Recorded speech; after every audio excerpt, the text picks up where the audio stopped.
ഇൻഡിവിജ്വലായിട്ട് ഓടുന്നതാണോ അല്ല ഗ്രൂപ്പായിട്ട് റൺ ചെയ്യുന്നതാണോ കൂടുതൽ പ്രിഫർ ചെയ്യുന്നത്? അതിനെക്കുറിച്ച് പറയാമോ? രണ്ടും രണ്ട് രീതിയാണ്, രണ്ടും മൈൻഡ് സെറ്റാണ്. നമുക്ക് ഗ്രൂപ്പായിട്ട് ഓടുമ്പോൾ ഭയങ്കരമായിട്ട് എൻജോയ് ചെയ്ത് ഓടാൻ പറ്റും. നമുക്ക് ഹൈഡ്രേഷനൊക്കെ എടുത്ത് ഇപ്പോൾ മലയാറ്റൂർ ഞങ്ങൾ ഇയർലി ഓടുന്നത് ശരിക്കും ഒരു 43 കിലോമീറ്റർ വരും, പച്ചാളം ടു മലയാറ്റൂർ. അതൊരു ഞങ്ങളൊരു 10 പേര് അടുത്തുണ്ടാവും. അപ്പോൾ അത് നമ്മൾ ഗ്രൂപ്പായിട്ട് സ്റ്റാർട്ട് ചെയ്ത് പിന്നെ കുറച്ച് കഴിയുമ്പോൾ ഓരോരുത്തർ ഓരോ പേസ് ആയെങ്കിൽ പോലും ഒരു പർട്ടിക്കുലർ പോയിന്റിൽ ഞങ്ങൾ നിർത്തി ഹൈഡ്രേഷൻ എടുത്ത് അങ്ങനെ ഓടി എൻജോയ് ചെയ്താണ് ആ ഒരു 43 കിലോമീറ്റർ ഞങ്ങൾ ഫിനിഷ് ചെയ്തത്.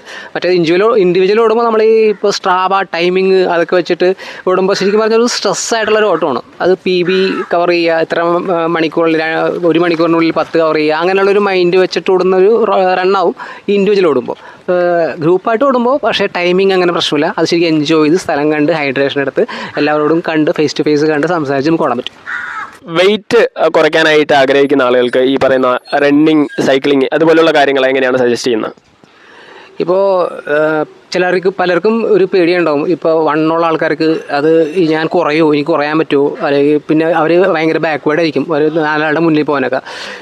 എൻ്റെ ഒരു അനുഭവം വെച്ചിട്ട് എനിക്ക് കുറക്കാൻ സാധിച്ചിട്ടുണ്ടെങ്കിൽ ആർക്കും എൻ്റെ ഒരു പഴയ ഫോട്ടോ പണ്ട് എനിക്ക് ഞാൻ തടിയുള്ള സമയത്ത് ഞാൻ ഭയങ്കര വണ്ണമുള്ള ആളാണെന്നോ തടിയനാണെന്നോ എന്നെ തടിയാന്നൊക്കെയായിരുന്നു നാട്ടിൽ വിളിച്ചു വെച്ചത്.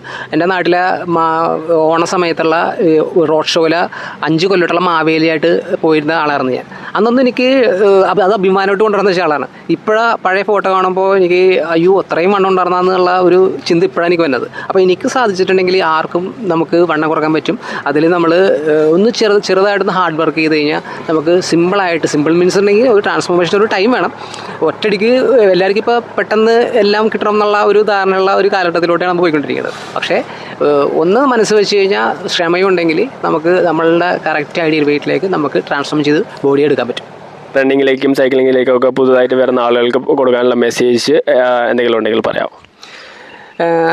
ഇപ്പോൾ ഒത്തിരി ഞാൻ തുടങ്ങിയ സമയം പോലെയല്ല, ഇപ്പോൾ ഒത്തിരി റണ്ണിങ് പ്ലാനുകളും മറ്റും ഓൺലൈൻ മാധ്യമങ്ങളിലൂടെയും ഓൺലൈൻ ട്രെയിനേഴ്സും കൊടുക്കുന്നുണ്ട്. അപ്പോൾ ഞങ്ങൾ ഓടിയ സമയത്ത് ഒരു കാടനോട്ടം എന്ന് പറഞ്ഞ പോലെ രാവിലെ ഓടുന്നു, ഷൂസ് ഇടുന്നു ഓടുന്നു. അത് മാറി ഒരു നല്ലൊരു റണ്ണിങ് പ്ലാൻ ചൂസ് ചെയ്ത് ഓടുക. അപ്പോൾ അതുവഴി നമുക്ക് ഇഞ്ചുറി ഇല്ലാതെ ഓടാൻ പറ്റും. അതാണ് നമുക്ക് വേണ്ടത്. ഇപ്പോൾ ടൈം നോക്കി ഇപ്പോൾ എല്ലാവരുടെ കയ്യിൽ സ്ട്രാവ വാച്ച്, അവർ ഇത്ര മിനിറ്റിനുള്ളിൽ തീർക്കണം എന്നുള്ള രീതിയിലുള്ള സ്പീഡ് ട്രെയിനിങ് വേണ്ടെന്നല്ല പറയുന്നത്. സ്പീഡ് ട്രെയിനിങ്ങിൽ നമുക്ക് ഇഞ്ചുറി വരും. അപ്പോൾ ഇഞ്ചുറി ഇല്ലാതെ നല്ല ഹെൽത്തി ആയിട്ടുള്ള റണ്ണ് എല്ലാവർക്കും വേണം. അതാണ് എൻ്റെ ഞാൻ പറയാനുള്ള പുതിയ ആളുകളോട് പറയാനുള്ളത്. അപ്പോൾ സ്പീഡ് വേണം നമുക്ക്, അതുകൂടെ തന്നെ ഇഞ്ചുറി ഇല്ലാതെ എല്ലാവരും ഓടുക എന്നാണ് എൻ്റെ ഒരു അഭിപ്രായം.